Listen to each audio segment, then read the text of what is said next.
Masechet Sota, Daf Yud Amud Bet. On va commencer par les 5 dernières lignes de Yud Amud Aleph. Vaïta Eshel Biv'er Shava. Maintenant, la Gemara va parler de Avraham Avinu. Quel rapport? Réponse, c'est que quand on a parlé de Yehuda et Tamar, on a dit que Tamar s'était présentée à Yehuda comme une prostituée. Dans quel endroit? Bepetah Enaim, à l'entrée des yeux. Qu'est-ce que ça veut dire, l'entrée des yeux? La Gemara avait donné plusieurs interprétations.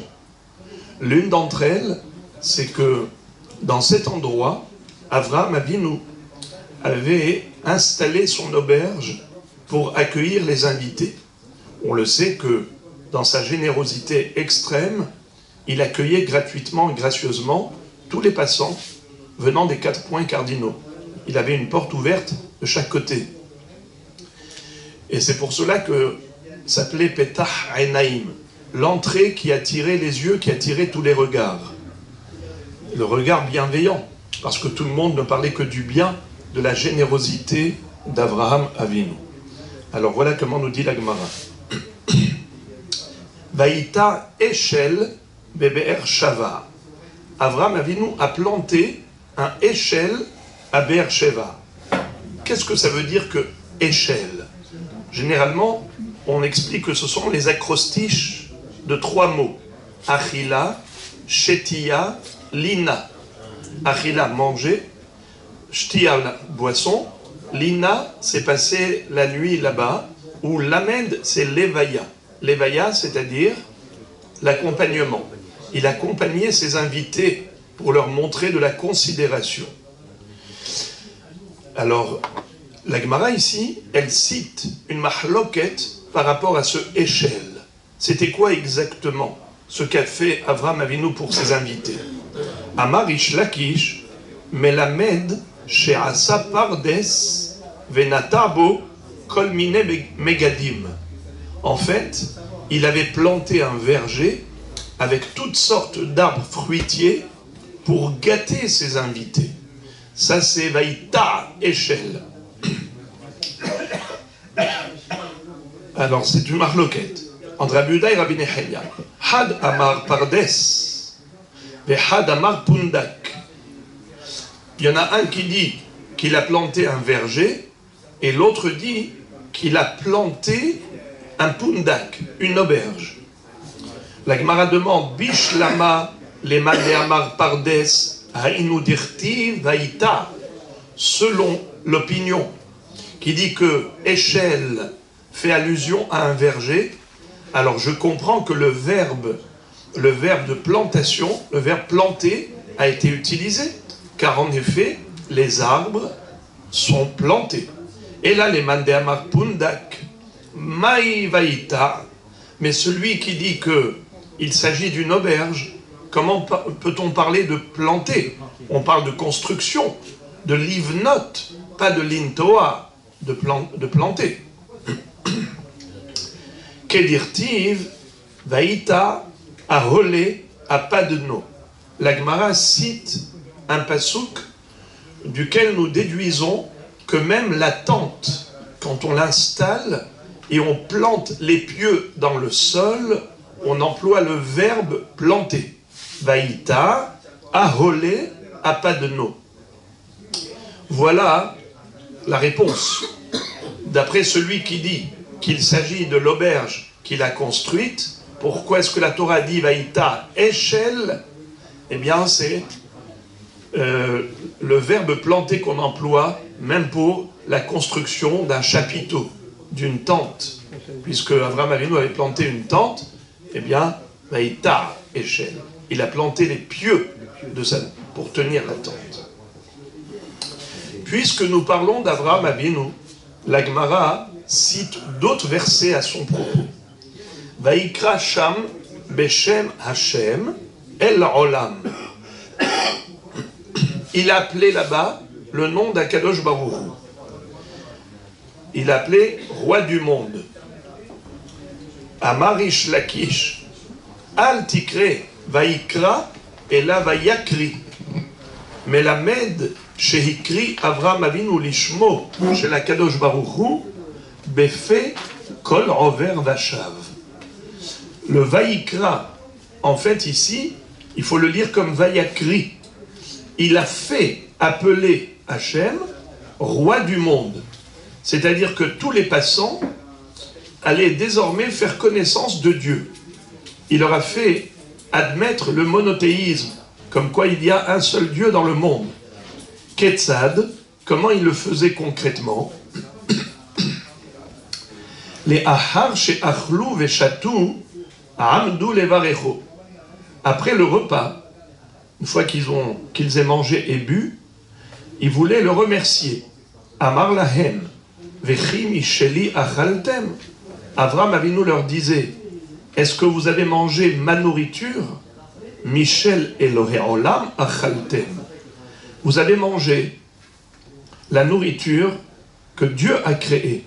C'est à lui que reviennent tous les remerciements. Hodou, Beshabehu, Ubarehu, Lemi She'amar Vehaya Ha'olam. Remerciez, louez, bénissez celui qui, par la parole, a créé le monde.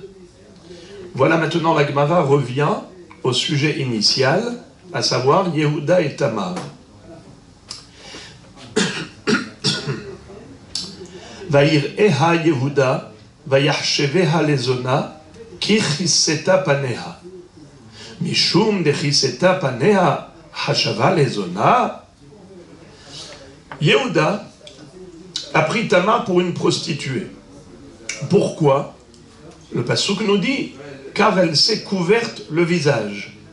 Mais au contraire, une prostituée, justement, elle se découvre. Comment peut-on comprendre le fait qu'il a prise pour une prostituée parce qu'elle s'est couverte?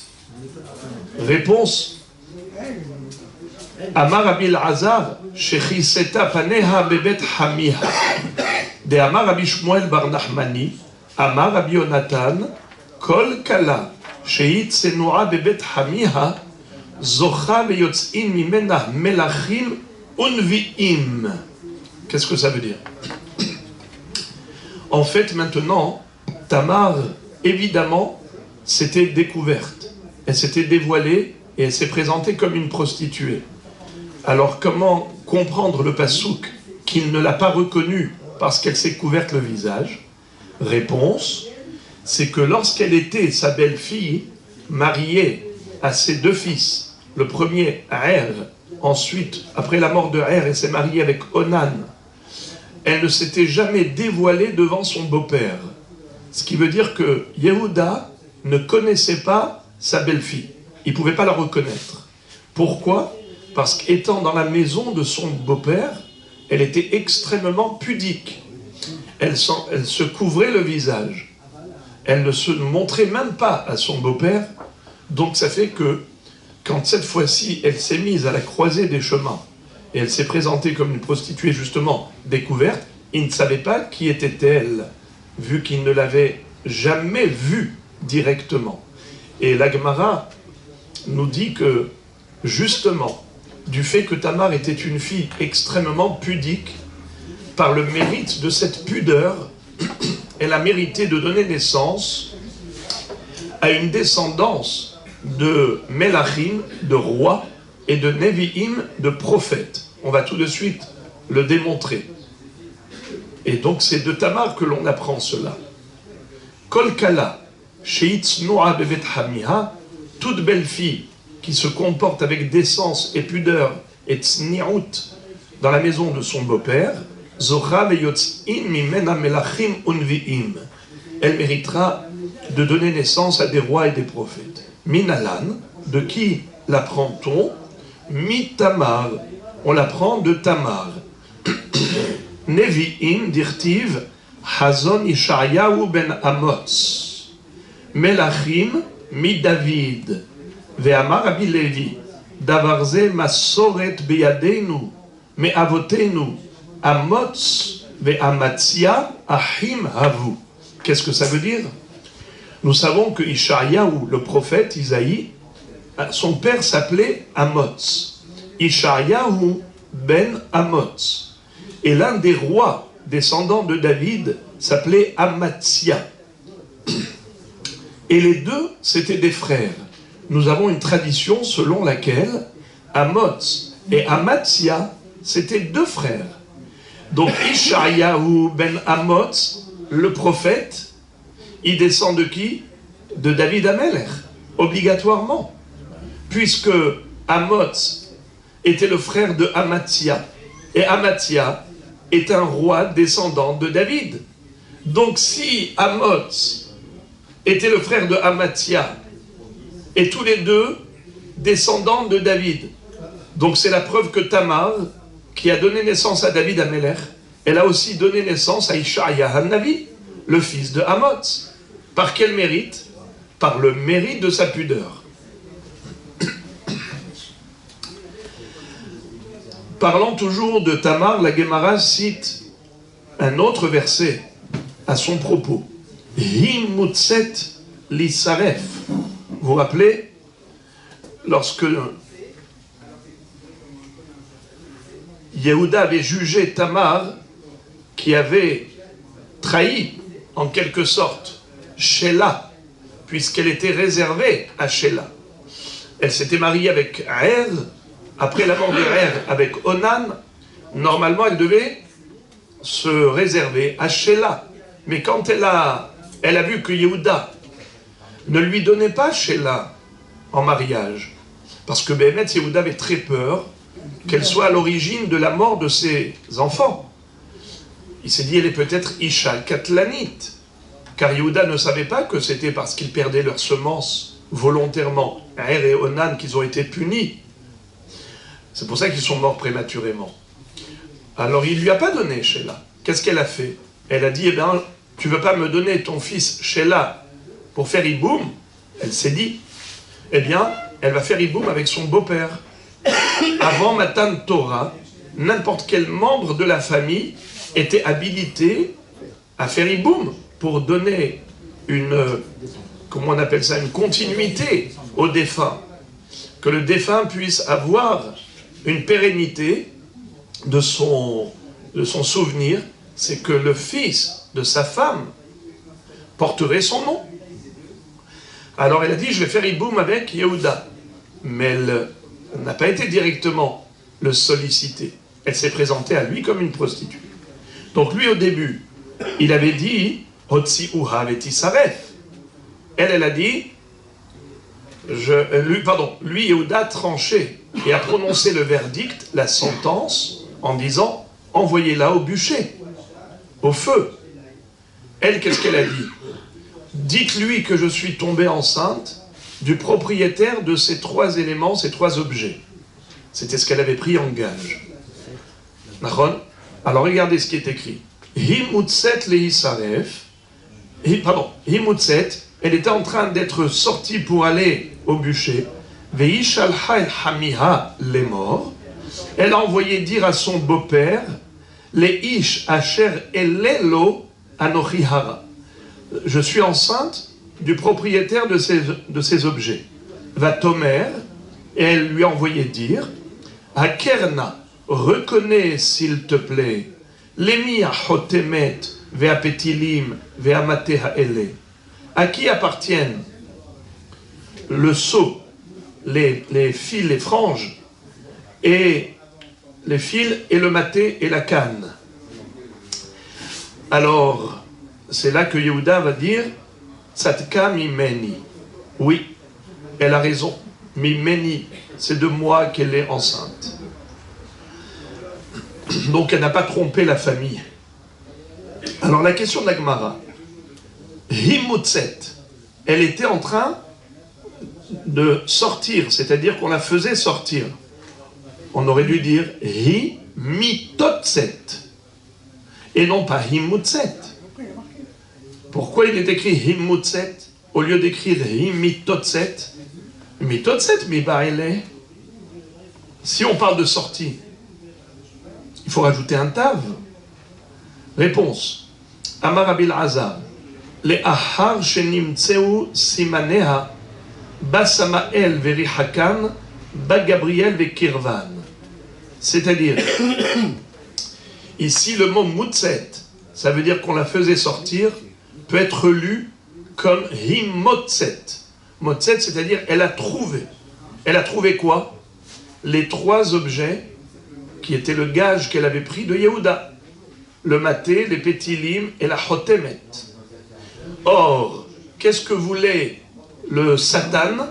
Le Satan voulait que Tamar aille au bûcher afin que les 2 bébés, les 2 jumeaux qu'elle portait dans son ventre, Peretz et Zerah, soient brûlés. Si Peretz était brûlé, il n'y aurait plus de descendance royale de la dynastie de David, puisque d'où il sort David Améler? Il est descendant de Peretz, Ben Partsi. Si Peretz avait été brûlé quand Tamar était envoyée au bûcher, on n'aurait pas eu le Mashiach. Mashiach ben David et toute la dynastie de David Améler aurait été, Chasvé Shalom, brûlée. Alors la Gemara nous donne ici le nom du Satan. Et elle dit, le Satan, qu'est-ce qu'il faisait? Il éloignait ses objets pour pas qu'elle les trouve. Et Gabriel, l'ange Gabriel, qu'est-ce qu'il faisait? Il rapprochait ses objets pour qu'elle les trouve. Hi Motset. Elle a trouvé les objets pour envoyer dire à Yehuda, je suis enceinte de toi. Et donc c'est comme ça que Baruch Hashem, elle a pu démontrer son innocence, et nous avons toute la dynastie de Mashiach ben David. Haïnu dirtiv lamnatseach yonat elem rechokim le David mirtam. C'est comme ça que la Gemara comprend un pasouk du psaume de Tehilim. C'est un pasouk qu'on ne comprend pas a priori.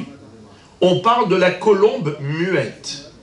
Lamnatseach al yonat elem. Yonat elem, une colombe muette. Rechokim, éloigné. Les David mirtam. Mirtam, c'est en général, c'est un diamant, une pierre précieuse. Miketem ophir. Mais qu'est-ce que ça vient dire ici? De quoi parle-t-on? Amar Rabbi Yochanan, Mishaa shenitrahaku simaneha, naasit keyona illemet. C'est-à-dire qu'au moment où Tamar n'arrivait pas à retrouver ses objets, qui étaient les gages, qui étaient la preuve, comme quoi Yehuda, c'était lui qui avait une relation avec elle, alors elle est devenue muette. Elle ne savait plus quoi dire. Elle risquait d'être envoyée au bûcher. Elle est restée bouche bée. Les David Mirtam. Mais après, et pourquoi? Rechokim. Vous avez compris, c'est quoi Rechokim? Rechokim, c'est-à-dire que le Satan, justement, essayait d'écarter, d'éloigner ces objets pour qu'elles soient brûlées, pour qu'il n'y ait pas de descendance de David Améler et de Mashiach. Mais Akadosh Baruch Hu a envoyé Gabriel à Malach, qui a rapproché ces objets, et c'est comme ça qu'elle les a trouvés, et qu'elle a eu la vie sauve. Les David Mirtam. David Améler, qui est donc le compositeur des psaumes, va dire Mirtam. Que veut dire Mirtam? Alors, je vous ai dit tout à l'heure que Mirtam, c'est une sorte de pierre précieuse. Les Mefarshim disent que c'est du zab, de l'or fin.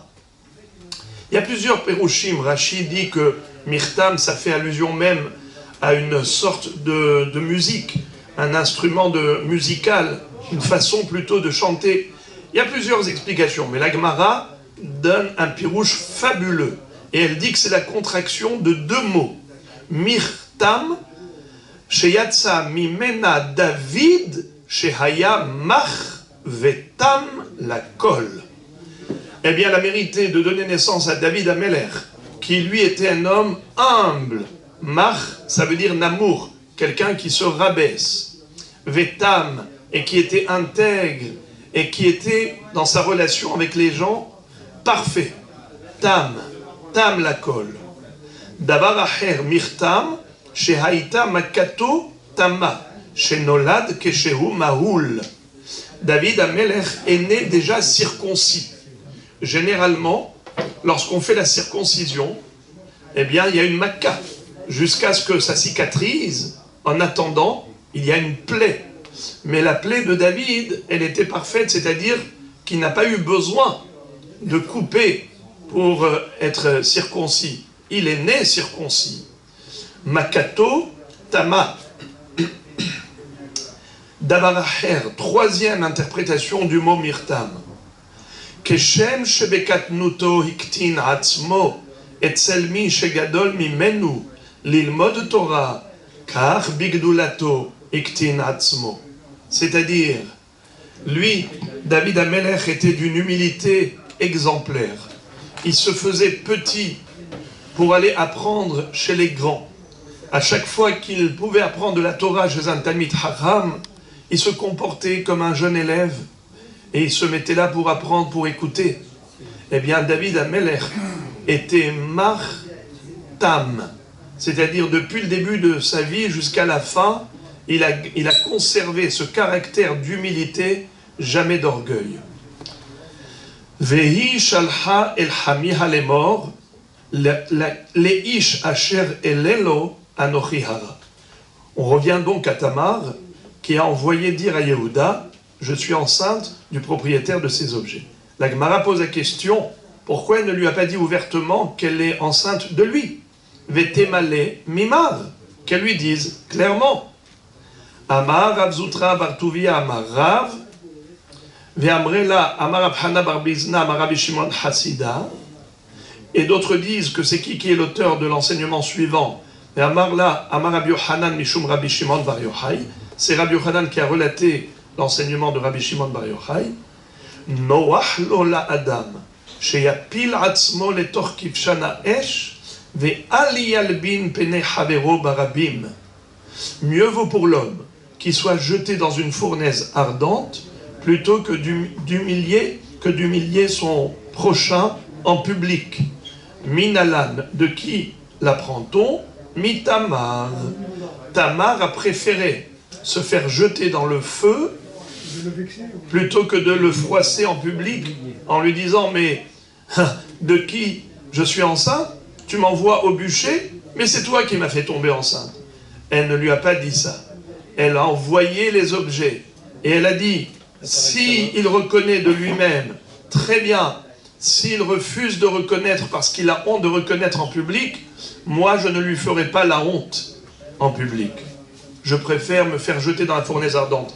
D'ailleurs, on retrouve une histoire dans la Gemara d'un Rav qui s'appelait Mar Okva. Lui et son épouse avaient l'habitude d'aller donner de la tzedaka en cachette à un pauvre. Et pour ne pas qu'il soit redevable et qu'il se sente gêné par rapport à eux, il le faisait en cachette. Donc il déposait à des heures tardives l'argent, l'enveloppe, et il se sauvait. Il posait devant la porte de la maison et il se sauvait. Et voilà qu'un jour il a dit, il faudrait que je dévoile mes bienfaiteurs. Et il a entendu des pas. Il a dit maintenant, je vais juste ouvrir la porte et je vais les attraper en flagrant délit. Dès qu'ils ont posé l'enveloppe, ils entendent qu'il essaye d'ouvrir la porte, ils se sont mis à fuir. Et lui, il leur court après. Ils sont arrivés à l'angle de la rue, il y avait là-bas un four de boulanger. Il n'était pas allumé, mais il était encore très chaud. Ils sont rentrés dans le four pour se cacher. Mais le sol du four était brûlant. Mar Okva et sa femme sont rentrés dedans. Elle n'a rien senti, mais lui, il a senti que ça brûlait au niveau des pieds. Elle lui a dit, pose tes pieds sur les miens. Moi, je ne sens rien. Et la Gemara dit, mais pourquoi ils ont fait ça? En fait, la Gemara dit parce que ils ont déduit de Tamar qu'il vaut mieux se laisser jeter dans le feu plutôt que de faire honte en public à quelqu'un. Eh bien, la Gemara pose la question, il dit pourquoi lui a ressenti cette brûlure, pas son épouse. La Gemara dit que la femme, quand elle donne aux pauvres, elle lui donne de la nourriture. L'homme donne de l'argent. La différence, c'est le temps d'attente. Pour le mari, quand il donne de l'argent, il faut encore aller acheter à manger. Tandis que la femme, elle donne du prêt à consommer. Donc il n'a même pas besoin de marcher avec ses pieds pour aller au magasin pour acheter. Donc même les pieds étaient protégés. Fin de l'histoire. Mais il y a quand même une question de Tosfot qui dit que, après tout, nous n'avons que 3 Averot pour lesquels il faut être prêt à sacrifier sa vie. Avodah Zara, Gilui Arayot et Shfichut Damim. Nahon? Regardez Tosfot là-haut. Le premier Tosfot de la page. Et il dit, au milieu du Tosfot, Venir e, had elo hashiv leba hade shalosh averot, she'en omdim bifne pikuach nefesh, avodat kochavim, vegilui arayot ou shfichut damim, l'idolâtrie, l'inceste et le meurtre, mishum de averat albanat panim, ena meforeshet batora, velo nakat ela averot ameforashot. Tosfot répondent que la raison pour laquelle ça n'a pas été cité dans la liste des Averot pour lesquels il faut être prêt à sacrifier sa vie, étant donné que l'interdiction d'humilier son prochain, ce n'est pas écrit explicitement dans la Torah, comme l'idolâtrie, l'inceste et le meurtre. C'est pour cela que ça ne figure pas dans la liste, bien que, en effet, c'est une Avera pour laquelle il faut être prêt à sacrifier sa vie. Mais Rabbeinu Yonah donne une autre réponse. Il dit que ça s'appelle Abizraïhu des Shfichut Damim. Qu'est-ce que ça veut dire? Quand la Gemara dans Sanhedrin nous enseigne qu'il faut être prêt à sacrifier sa vie pour ne pas transgresser ces trois Averot, Avodah Zarah, Gilui Arayot, Shfichut Damim, il dit que humilier son prochain, c'est comme le tuer. Pourquoi? Car la couleur rouge du sang disparaît et la personne blêmit, comme si on avait versé son sang. Eh bien, c'est un dérivé de crime, un dérivé du meurtre. Voilà pourquoi ça n'a pas été cité explicitement dans la liste, parce que c'est inclus et intégré dans le Issour de Retziha. Hakerna, elle lui a dit, reconnais s'il te plaît qui est le propriétaire de ces trois objets. Amar Rabbi Hama Barbi Hanina, Behaker biser leaviv, Behaker biseruhu. Mesure pour mesure. Yehuda, il a eu la même frustration que son père. Lui, Yehuda, qu'est-ce qu'il avait fait quand il avait dépouillé Yosef Hatzadik de sa tunique, de la kétonnette Passim, et il a fait jeter dans le puits de serpents et de scorpions. Il a envoyé, ensuite ils l'ont vendu, n'est-ce pas Yehuda? Qu'est-ce qu'il a fait? Il a fait vendre Yosef. Et il a envoyé la tunique à son père en disant, reconnais s'il te plaît papa, est-ce que c'est bel et bien la tunique de ton fils Yosef? Akerna, aketonet binchai imlo. Et en effet, qu'est-ce qui s'est passé? Yaakov Avinu a reconnu que c'était la tunique de son père, il a pleuré de son fils, il a pleuré pendant 22 ans. Eh bien maintenant, elle a employé exactement le même langage que lui avait employé par rapport à son père. Lui avait dit à son père, Hakerna, pour la kétonnette Passim, et Tamar va dire à Yehuda, Hakerna, pour les trois objets, Hotemet, Petilim et Maté. Be'aker biseruhu, akerna lemi. Na enna lachon bakasha. Quand elle lui a dit, akerna lemi a hotemet, pourquoi est-ce qu'il lui a dit, s'il te plaît? Reconnais s'il te plaît. Pourquoi s'il te plaît? Elle lui a dit, bevakasha mimcha, akerna pene boracha, ve'al ta'lim enecha mimeni. Reconnais Akadosh Baruch Hu, ton créateur. Ne fais pas abstraction du Créateur. Tu peux mentir aux gens, mais tu ne peux pas mentir à Dieu. Sache que Dieu te regarde. Si aujourd'hui, tu vas m'envoyer au bûcher et tu vas nier totalement ce que tu as fait et que tu vas faire abstraction de ces trois objets, tu ne voudras pas les reconnaître et reconnaître la vérité, eh bien sache que c'est devant Akadosh Baruch Hu que tu devras rendre des comptes. Ne fais pas abstraction de Dieu. Vayaker Yehuda Bayomer Tzadka Mimeni. Yehuda a reconnu les objets et il a dit, elle a eu raison de moi. Haïnu d'Amar Rav Hanin Bar Mizna, Amar Rabbi Shimon Hasida, Yosef Shekidesh Shem Shamayim Baseter, Zacha ve'osifulo ot achat, Mishemo shel HaKadosh Baruch Hu. Dirtiv Edut bi Yosef Samo. Yosef Hatzadik, lui, il a résisté à la tentation. Lorsque la femme de Potiphar lui a proposé d'aller avec elle, il a refusé catégoriquement. Vaïma haine. Eh bien, qu'est-ce qu'il a fait? Il a fait preuve de Kiddush Hashem, mais basseter, en cachette. Car il était seul avec elle dans la maison.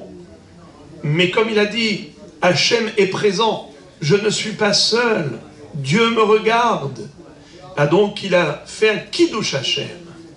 Il a montré que Akadosh Baruch Hu est partout et tout le temps. Ce Kiddush Hashem était juste en cachette. C'est pour cela qu'il a mérité qu'on rajoute à son nom, Yosef, une lettre du nom divin.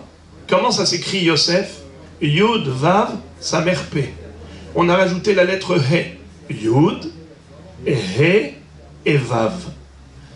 Où est-ce qu'on retrouve ce passouk? On le dit tous les jeudis matins. Edut bi Yosef Samo, Betseto al Eretz Mitzrayim. Yehosef. Il s'appelait Yosef, et désormais il s'appelle Yehosef. Pourquoi? Parce qu'il a montré que Dieu est partout. Même dans des endroits éloignés de la planète comme l'Égypte antique.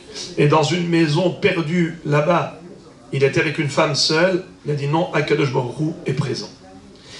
Tandis que Yehuda, Kidesh Shem Shamaim Barabim, Yehuda lui, regardez la Gemara ce qu'elle dit, Yehuda Shekidesh Shem Shamaim Befarhesia, Zacha Benikra Kulo Al Shemo Shel Akadosh Baruch Hu. C'est-à-dire, quand il a reconnu que ces trois objets lui appartenaient et que c'était lui qui avait été avec Tamar, il a dit devant tout le monde, Tzadka Mimeni. Donc il a été Mekadesh Shem Shamaim Barabim. Il a reconnu devant tout le monde, eh bien il a mérité que les 4 lettres du tétragramme sont intégrées dans son nom. Yehuda, vous avez le Yud et le He et le Vav et le He. Et Dalet, ça veut dire 4. Les 4 lettres du tétragramme. Hein? C'est après. C'est-à-dire? Il mérite ça, mais en fait, déjà, Yehuda, depuis la naissance. Bravo, bravo. C'est-à-dire que sa mère l'avait déjà nommé ainsi par rapport à la Hoda'a. Elle avait dit Hapa'am Odé et Hashem. Mais vous savez que celui qui met le nom des enfants dans la bouche des parents, c'est Akadosh Baruch Hu. Eh bien, c'est par rapport à cette faculté, cette capacité qu'a eu Yehuda plus tard, mais ça déjà à la naissance. Il avait cette capacité de Hoda'a. Sa mère l'a appelé Yehuda pour Hoda'a. Que veut dire Hoda'a, les amis? Reconnaissance. Mais vous savez que le mot reconnaissance en français comme en hébreu s'applique aussi bien au remerciement comme à une reconnaissance de dette. Quelqu'un qui doit de l'argent, qu'est-ce qu'on dit? Ani modé, je reconnais que je dois cet argent. Comment on dit remercier? Ani modé, toda rabba. Elle a dit Benachon Hoda'a pour remercier Hachem d'avoir eu le 4e enfant. Et Yehuda, lui, il a fait une Hoda'a, c'est-à-dire qu'il a reconnu que Tamar était enceinte de lui. Ces 2 Hoda'ot, en fait, elles ont un point commun. C'est la capacité de reconnaître. Vous savez quelle est la racine du mot Hoda'a? C'est Vadaï.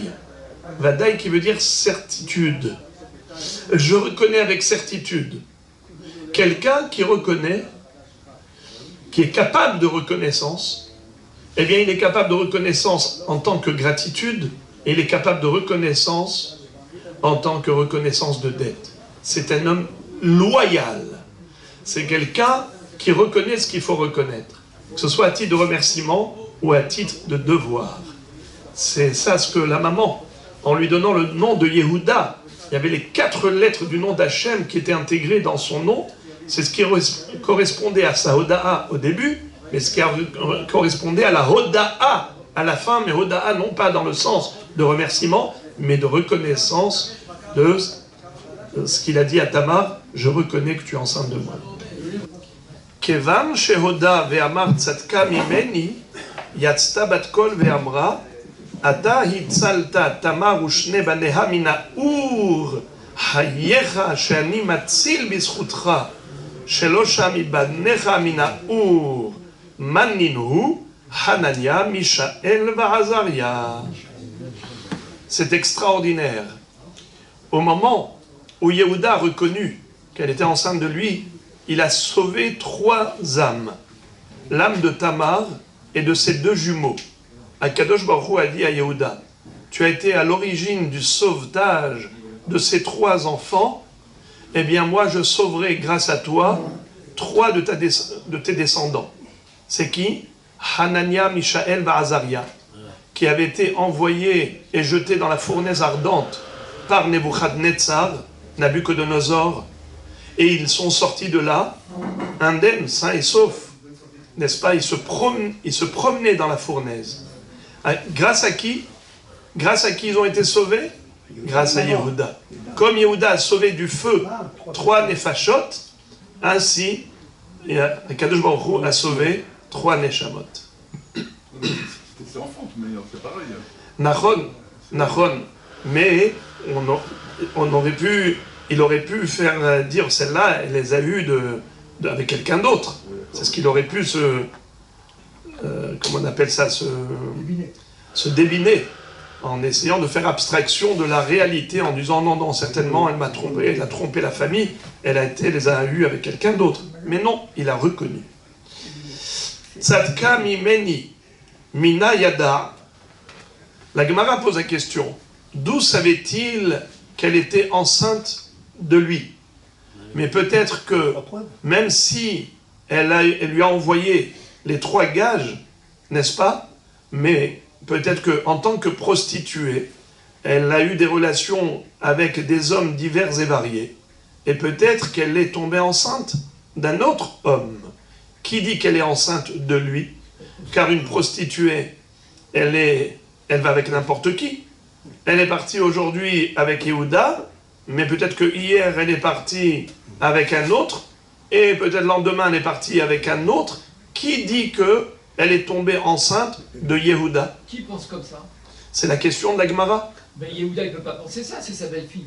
Il sait très bien que c'est Il ne savait pas que sa belle-fille. Mais quand il lui a présenté les 3 choses, il savait très bien que c'était... Mais sa belle-fille, on lui a dit que sa belle-fille a trompé Sheila. Oui, Elle a été infidèle, elle a trahi.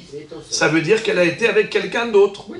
Nahon. Oui. Si elle a été avec quelqu'un d'autre, maintenant, elle est enceinte. Et elle dit, mais j'ai une relation avec toi. Ça veut dire que je suis enceinte de toi. Ce n'est aucune preuve. Qui dit qu'elle est enceinte de lui? Mais peut-être qu'elle est enceinte de quelqu'un d'autre, mais elle a eu aussi une relation avec lui. Qui Tamar? Oui. D'où Yehuda peut le savoir. Comment elle a pu le convaincre? C'était une sadéquette. Après. C'était une tzadékette, mais on lui a dit qu'elle n'est pas tzadékette. On lui a dit qu'elle a eu des relations avec quelqu'un. La preuve, c'est qu'elle est enceinte. Oui. Alors maintenant, elle est enceinte. Elle peut être enceinte de 2 personnes. J'ai compris. Elle peut être enceinte de son beau-père, elle peut être enceinte de quelqu'un d'autre. Ce qui est sûr, c'est qu'elle a eu une relation avec son beau-père. Mais qui dit qu'elle n'a pas eu une relation avec un autre homme? Alors la question de la Gemara est comment Yehuda a été convaincu qu'en effet elle était enceinte de lui. Mais peut-être que de la même façon qu'elle a une relation avec lui, elle a peut-être une relation avec un étranger. Et peut-être qu'elle n'est pas enceinte de lui. Elle est enceinte de quelqu'un d'autre. Mina yada. Réponse, Yatzta bat kol ve'amra, mimeni yatsu kevushim. Il a su, parce qu'il y a une voix céleste qui a retenti dans le Beddin de Yehuda, et qui a dit, Tzadka mimeni. Si elle a raison dans ce qu'elle dit, elle est tombée enceinte de toi, et c'est moi, Akadosh Baruch Hu, qui ai fait en sorte que tu sois attiré par elle. D'ailleurs, c'est écrit dans le Midrash qu'au moment où Yehuda est passé à côté de Tamar, il ne voulait même pas la regarder. Qu'est-ce que fait le Malach? Il pousse Yehuda vers Tamar. Il pousse Yehuda vers Tamar pour que justement, il aille vers elle. Et à quel jour vous dit, c'est moi qui étais à l'origine de ce plan, parce que je voulais qu'elle tombe enceinte de Tamar, et qu'elle donne naissance à la dynastie de Mashiach ben David. Mimeni yatz'u kevushim. Kavush, ça veut dire des secrets. Ça, c'est quelque chose qui dépasse l'entendement.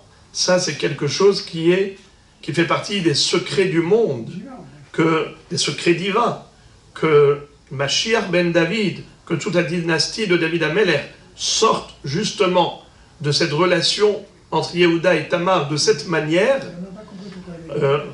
Rabotai, je vais me répéter par rapport à ce que j'avais développé une fois, mais très succinctement. On voit que la Neshama du Mashiach, qui a été créée déjà depuis Sheshet Yemei Bereshit, comme disent Chachamim, Ve'haaretz haïta tohu vavohu, bechoshech al pene tehom. Tohu, bohu, choshech, tehom, ça fait allusion aux 4 exils qu'ont traversé Israël. Et après ça, Veruach Elohim merachefet al pene hamaim. Et le souffle divin planait au-dessus de l'eau. C'est quoi ce souffle divin? Hachamim nous disent Zerucho shel Mashiach. Après les 4 exils, Israël sera délivré par le Mashiach que Akadosh Baruch Hu va envoyer. Mais la Neshama du Mashiach est déjà créée depuis le début. Et là, comme une Neshama spéciale. Mais Akadosh Baruch Hu, il veut que physiquement, comment cette Neshama arrive sur terre, au niveau de la descendance de David Amelech, il fallait que ça passe par cette relation de Yehuda et Tamar. Mais bien avant déjà, Lot et ses filles, puisque les filles de Lot, Ammon et Moab, sont nées de cette conception des filles, de cette relation qu'ont eu les filles avec leur père. Et il y a un passouk dans Tehilim qui dit Matzati et David Avdi Beshemen Kotshi Meshachtiv. J'ai trouvé mon serviteur David, je l'ai oint avec l'huile sacrée. Et le Midrash de dire Echan Metzativ, où j'ai trouvé David? Bisdom, à Sodome et Gomorre. C'est-à-dire Lot qui habitait Sodome. Et ensuite va se retrouver avec ses filles. Et elles vont concevoir de leur père. De Moab, de la première fille. La première fille a donné naissance à Moab. Elle a dit Me'av, de papa. La deuxième a donné naissance à Ammon, Ben Ami. Qui est sorti de Moab? Ruth à Moabia. Qui est sorti de Ammon? Naama à Ammonite. Donc nous avons Ruth à Moabia, qui est l'ascendante de David Amelech. Et nous avons Naama Ammonite, qui est mariée avec qui? Shelomo Hamelech, qui est la maman de Rehavam. Donc les descendants de Shlomo Hamelech, qui est fils de David Amelech, descendent de Ammon et de Moab. Les 2 peuples qui ont été justement refoulés. Qui ont été refoulés dans le sens où les hommes de Ammon et de Moab ne peuvent même pas épouser une Bat Israël. Et on dit Ammoni vélo Ammonite. C'est uniquement les hommes et pas les femmes. Moavi vélo Moavite. Donc Ruth et Naama peuvent intégrer le judaïsme. Elles se sont mariées, l'une avec Boaz et l'autre avec Shlomo Hamelech. Ce qui fait qu'en effet, nous avons ici un parcours de la Neshama du Mashiach qui traverse un tunnel obscur, puisque ça traverse justement un chemin qui est bizarre. De Lot avec ses filles, de Yehuda avec Tamar, de David avec Bathsheba, puisque Shlomo Hamelech katreg à Satan. C'est pour que le Satan n'empêche pas.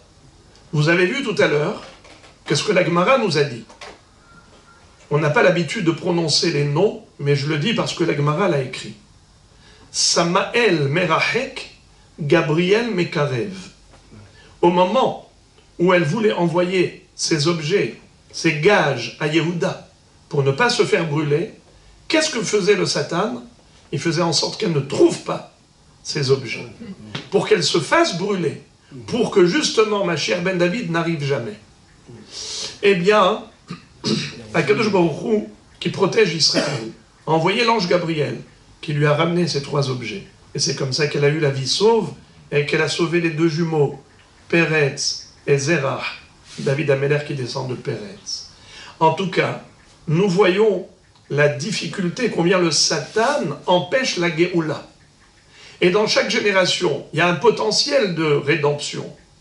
Il y a une possibilité que le Mashiach ben David arrive. Mais, qu'est-ce qui se passe? À chaque fois, il accuse le peuple juif devant Hachem en disant « Mais il ne mérite pas la Géoula ». C'est ainsi qu'il est écrit dans la Gemara, Sanhedrin. La Gemara dit que Akadosh Baruch Hu n'attend qu'une chose, de délivrer Israël. Comme dit le Pasuk, « La chen yehake Hachem la hananchem ». Dieu attend de vous gratifier. Et la Gemara dit, mais Israël n'attend que cela, d'être délivré. Alors, qui empêche? Dieu veut nous délivrer, nous on veut être délivrés. Réponse, la Gemara dit, midat adin me'akevet, la dimension de rigueur. C'est-à-dire que le Satan, qui a été créé pour réclamer justice, prétend que selon la justice, on ne mérite pas la Géoula. La Gemara pose une question, elle dit, dans ce cas-là, à quoi ça sert d'attendre? Si, finalement, on n'est pas méritant, donc on attend pour rien. La Gemara répond, Liten sachar la mehakim, shene'emar, ashre kol hoche lo. Pourquoi on attend la venue du Mashiach? Eh bien, parce que Akadosh Baruch Hu veut qu'on ait espoir en lui, qu'on garde toujours des espoirs, pas un désespoir, mais des espoirs, et garder l'espérance. Kaveh el Hashem, hazak v'ya'ametz libecha, ve'kaveh el Hashem. Garde toujours la tikva, garde toujours l'espérance dans ton cœur. Et cette emuna, beviat HaMashiach, ani ma'amin be'emuna shelema, beviat HaMashiach, va'fal pi shitmahmeah, ahakelo, bechol yom sheyavo. Même s'il tarde, je l'attends tous les jours. Comme dit le Pasuk, imitmahmah hakelo. Même si il tarde, attends-le. Et cette preuve de Emouna qui se traduit par l'espérance, eh bien, ça nous donne un sachar pour chaque instant d'attente de la venue du Mashiach. Mais en tout cas, ce qu'on a compris, c'est que pour que le Satan se taise, on lui donne un petit peu sa part. Quand il voit que la Neshama du Mashiach, elle rentre dans un tunnel obscur, il dit « Ah, ça me va, ça. Ah, c'est Lot avec ses filles. Ah, c'est Yehuda avec Tamar. Ah, c'est David avec Bathsheba. Ça me va tout à fait. Ça me convient. » Dans ce cas-là, il se tait. Shelo yekatreg à Satan. Puisque le Satan est aux aguets, il veut nous empêcher, il veut mettre les bâtons dans les roues, alors avec Baruch Hu, il a fait que ce soit de cette manière que ça passe par là. Ruho shel Mashiach. Et même à la fin des temps, il est écrit En ben David bail la bedor, shekulo zakai o bedor shekulo hayav. Le Mashiach ben David arrivera dans une génération qui est soit entièrement méritante, soit, chas v'shalom, au contraire, qui est complètement négative. Il y a Admour qui a expliqué que ça veut dire totalement méritante ou totalement négative. Il dit que à la fin des temps, les forces de la Toum'a et de la Kedusha seront diamétralement opposées. Soit on aura des gens qui sont totalement fidèles à Kadosh Baruch Hu, soit des gens qui se laissent entraîner dans cette tempête de vent négatif et ils s'éloignent de la Torah totalement. On n'aura plus de gens qui sont moyens. On aura soit l'excellence dans le positif, soit chas v'shalom, l'excellence dans le négatif. Voilà comment on a compris maintenant cette notion de Mashiach ben David par le biais de Yehuda et Tamar. La Gemara continue d'interpréter ce psukim. Velo yasaf od ledata. Amar Shemuel Sava, Hamua de Rav Shmuel bar Ami, Mishme de Rav Shmuel bar Ami. Kevan sheyedaa, shuv lo pasak mimena. כתיב הכה, ולא יסף עוד לדעתה, וכתיב התם, כל גדול ולא יסף. C'est-à-dire que Yehuda a continué de mener une vie maritale avec Tamar. C'est-à-dire que maintenant que son innocence a été prouvée, alors il a continué à vivre comme un Yabam avec une Yebama. Le Yabam, quand il se marie avec la Yebama, eh bien, il mène une vie conjugale avec elle, pas qu'une première fois, la même chose. Et comme je le répète, ce que dit Ramban Nachmanide, que la notion du hiboum, après le don de la Torah, ça se limite aux frères du défunt, mais avant Matan Torah, le hiboum pouvait se faire par n'importe lequel des membres de la famille. Même le beau-père. Alors, où est-ce qu'on retrouve que le verbe lo yasaf veut dire ne pas s'interrompre? Lo yasaf od ledata. Il n'a pas interrompu sa vie maritale avec elle. La date, connaître, ça veut dire une relation intime. Où est-ce qu'on retrouve ça? Vea Adam yada et Hava ishto. Adam a connu sa femme. Connaître entre un homme et une femme, c'est-à-dire le hibour, la relation qui entre. Velo yasaf, où est-ce qu'on retrouve que le verbe lo yasaf, ça veut dire ne pas s'arrêter? C'est à propos du Matan Torah. Kol gadol velo yasaf. Et Onkelos dit lo pasak. C'est-à-dire que la voix divine, en fait, elle est éternelle depuis Matan Torah. Même si on ne l'entend pas, mais c'est pour cela d'ailleurs que, Baruch Hashem, il y a des gens qui se rapprochent de l'étude de la Torah de plus en plus, car le son du Matan Torah vibre dans leur cœur. Avshalom nidga'a b'sa'aro. Et maintenant, la Gemara revient à la Mishnah. Vous vous en souvenez? Merci.